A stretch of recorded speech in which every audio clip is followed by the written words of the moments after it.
여러분 안녕하십니까? 4월 28일 네트워크 매거진 시작합니다. 일제시대 문을 연 경북 경주 간포항이 올해 개항 100주년을 맞았습니다. 동해수산 거점이라는 과거의 영광을 접어두고 이제 해양 관광 도시 도약을 준비하고 있습니다. 김동영 기자가 보도합니다. 동해안에 너른 해안선을 품고 있는 경주 간포항. 마을 곳곳에는 아직도 일본식 건물들이 남아 있습니다. 간포항은 지난 1925년 조선 총독부에 의해 지정항이 되면서 근대적 항구로 개발됐습니다. 어업 기술도 우리한테 같이 전수한 것도 있고 그 제방 기술이나 뚝, 쉽게 얘기해서 이런 목욕탕까지 이런 선진 건축물을 좀 물려받은. 해방 이후 동해안 수산 거점으로 호황을 누렸지만 어족 자원 감소로 과거 위상은 사라졌습니다. 대신 해안 관광 거점이라는 새로운 목표가 생겼습니다. 마을 이곳저곳을 벽화로 꾸미고 100년 된 창고와 목욕탕도 전시장과 카페로 탈바꿈시켰습니다. 냄새도 날 거고 그런 것들이 좀 저한테는 어색했었는데 근데 지내다 보니까 또 되게 인간미 있고 그렇게 보이더라고요. 경주시는 간포항에 454억 원을 투입해 어촌 신활력 사업을 시작하고 스카이워크가 포함된 해안 산책로도 재정비할 계획입니다. 여러 가지 사업을 하기 때문에 거기에 발맞추어서 각종 호텔이라든가 민사사업이 자연스럽게 이루어지라고 생각하고 있고요. 또 올해 경주에서 열리는 에이펙 정상회의를 계기로 간포를 중심으로 한 국제 해양관광벨트 조성도 추진합니다. TV조선 김동영입니다. 충청남도가 디스플레이 관련 중소업체들의 기술 지원을 위해 혁신공정센터 운영을 시작했습니다. 설비가 부족한 중소업체들의 제품 시험과 성능 평가가 편리해질 전망입니다. 김다로 기자입니다. 얇은 유리판이 세척 공정으로 들어가자 불순물이 제거됩니다. 세척을 마친 유리판에 폴리이미드라는 액체를 코팅한 뒤 말리면 노란색 PI 필름이 만들어집니다. 접히는 디스플레이를 만드는 초기 공정인데 폴리이미드의 품질이 좋을수록 접히는 디스플레이의 내구성이 강해집니다. 그동안 디스플레이 관련 중소, 중견기업은 폴리이미드 같은 새로운 기술이나 제품을 개발해도 검증할 기관이 없었습니다.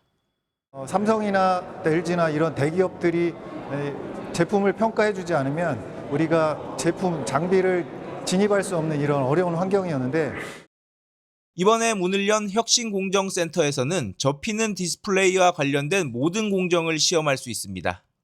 비용적인 측면에서도 거의 50% 이하 절감 비용으로 검증할 수 있는 구축이 되어 있습니다. 모두 약 1,600억 원이 투입된 센터에는 OLED 공정과 시험 평가 등을 할 수 있는 장비 65대가 갖춰져 있습니다. 혁신 공정센터를 통해서 소부장 개발을 지원하고 인력을 양성해서 디스플레이, 메카, 충남의 위상을 지켜내겠습니다. 충청남도는 경쟁 국가와 디스플레이 기술력 격차를 더 벌리는데 센터가 도움이 될 것으로 기대하고 있습니다. TV조선 김다로입니다. 역대 최악의 영남 산불이 난 지 한 달이 넘었습니다. 83명이 숨지거나 다쳤고 3,500명 넘게 삶의 터전을 잃었습니다. 하지만 이재민들은 언제쯤 일상으로 돌아갈 수 있을지 아직도 막막한 상황입니다. 이성진 기자가 취재했습니다. 경남 산청군 시천면의 한 마을. 불탄 주택이 폭격을 맞은 것처럼 무너졌고 간신히 붙어있는 창고 외벽은 바람에 삐걱거립니다. 이곳은 농기계를 보관하는 창고였는데 한 달 전 산불에 탄 모습 그대로 농기계들이 방치돼 있습니다. 집이 불타 임시 주거지에 사는 이재민들은 지금도 편히 잠들지 못합니다. 한정 자고 나면 잠이라고 나는 어찌 살고 싶은 마음이 안 들고. 당국은 지난 15일 피해 조사를 마치고 불탄 주택 철거를 시작했습니다. 완전히 불탄 주택은 최대 3,600만 원, 반파된 경우 절반을 주거비로 지원하는데 새로 집을 짓기에는 턱없이 부족합니다. 집을 짓는 데에서 지원을 어떻게 해준다든지 이런 것도 아무것도 없으니까 불타신 분들은 답답한 거죠. 지금. 가게가 피해를 입은 상인들은 더 막막합니다. 경북에서만 소상공인 977명이 산불 피해를 입었는데 상점 피해는 최고 300만 원 보상에 그칩니다. 어마어마한 돈이 드는데 사실 중앙정부에서 지원을 많이 해줘야지만이 군도 살릴 수 있고 그럴 거예요 아마. 그나마 정치권이 최근 실질적 보상을 할 수 있도록 산불 피해 지원 특별법을 발의했지만 대선 일정과 맞물리며 언제 처리될지는 기약할 수 없는 상황입니다. TV조선 이성진입니다.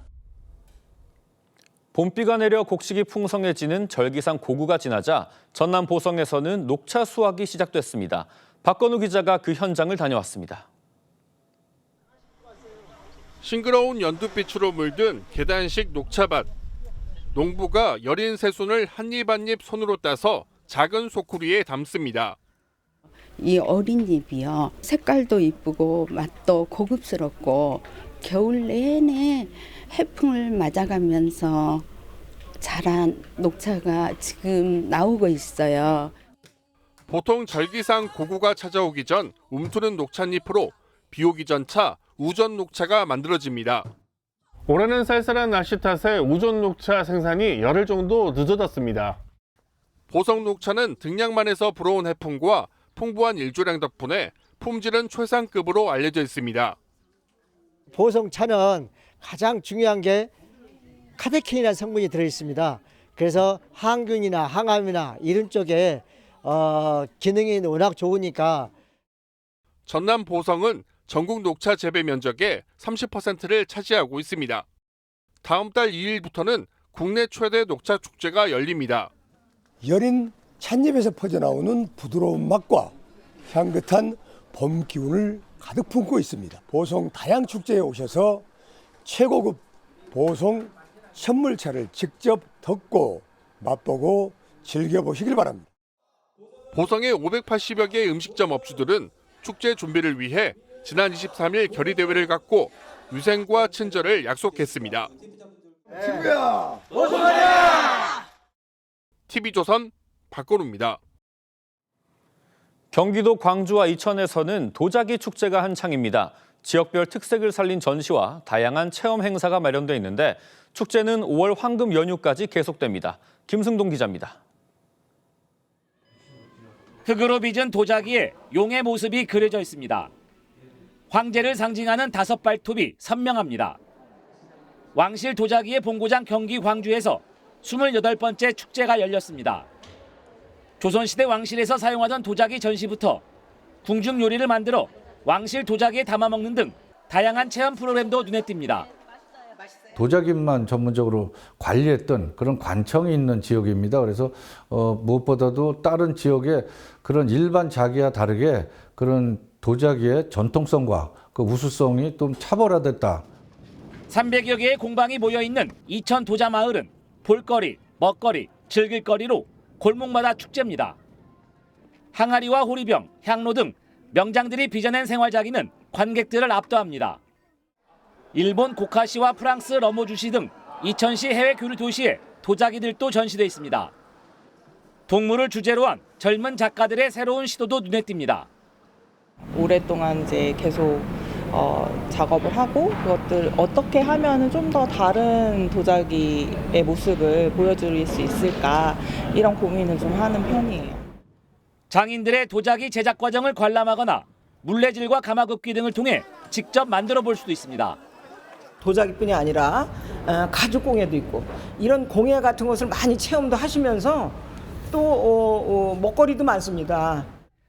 이천과 광주에 이어 여주에서도 다음 달 1일 출렁다리 개장과 함께 도자기 축제가 열립니다. TV조선 김승도입니다.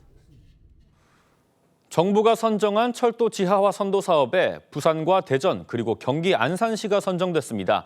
수도권에서 유일하게 포함된 안산시는 도심 한복판을 가로지르는 전철을 지하화하고 축구장 100개 규모의 지상에는 새로운 도시 모습을 구상하고 있습니다. 김승돈 기자가 이민근 안산시장을 만나 그 내용을 자세하게 들어봤습니다. 시장님 안녕하십니까? 네, 안녕하십니까? 안산시가 전국 기초 지자체 가운데는 유일하게 철도 지하화 사업에 선정됐는데요. 어떤 비결이 있었습니까? 안산이 갖고 있는 지역적인 특수성이 있습니다. 최초에 그 안산시가 성장할 때 맨 끝자락에 있었던 안산선이 새로운 도시가 형성되면서 도심과 도심 한가운데 안산선이 있습니다. 그 부지의 자녀 부지 성격의 땅을 많이 갖고 있고요. 특히나 전체 사업 대상지의 66%에 해당되는 시유지 땅이 있습니다. 그렇기 때문에 지하 공사와 동시에 토지 매각을 통해서 사업비 마련이 가능합니다. 아마 이것이 가장 선정되는 중요한 요인이라고 보고 있고요. 신규 예산 투입 없이 토지 매각 수입 약 2조 원을 통해서 총 사업비 1조 7,300억 사업비가 마련이 가능하다. 이 조건은 아마 전국에서 안산이 유일할 겁니다. 대상역은 3개입니다. 초지역, 고잔역, 중앙역인데요. 길이는 5.12km고요. 면적은 71만 2천 제곱미터, 약 축구장 100면에 해당되는 곳입니다. 이곳에 새로운 안산의 미래를 담고자 하고 있고 어떤 형태의 개발이냐, 원스톱 라이프 도시구축 계획을 갖고 있습니다. 역세권 중심의 복합 개발을 목적으로 하고 있고 각 역마다 테마를 달리하는데요. 중앙역은 연구와 교육시설 중심의 복합 업무 기능, 고잔역은 행정문화 기능을 연계한 공공 업무 기능, 초지역은 산남과 연계한 국제 업무 기능으로 발전시킬 겁니다. 안산은 계획도시입니다. 계획도시로서 인구와 관련돼서 지금 2010년도 이후에 인구가 감소하고 있습니다. 도시의 경쟁력과 가장 기본적인 것은 인구인데요. 어떤 인구 중심으로 도시가 성장할 것인가. 이게 아마 가장 시 정책의 주요한 방향인데 새롭게 형성되는 안산선 지와 관련돼서는 수익 구조와 관련된 고민보다 안산이 갖고 있지 않은 미래를 담을 수 있는 것이 중요하다. 만약에 BC를 높이기 위해서 고밀도로 짓게 되면 아마 순기능보다 또 역기능이 발생될 겁니다.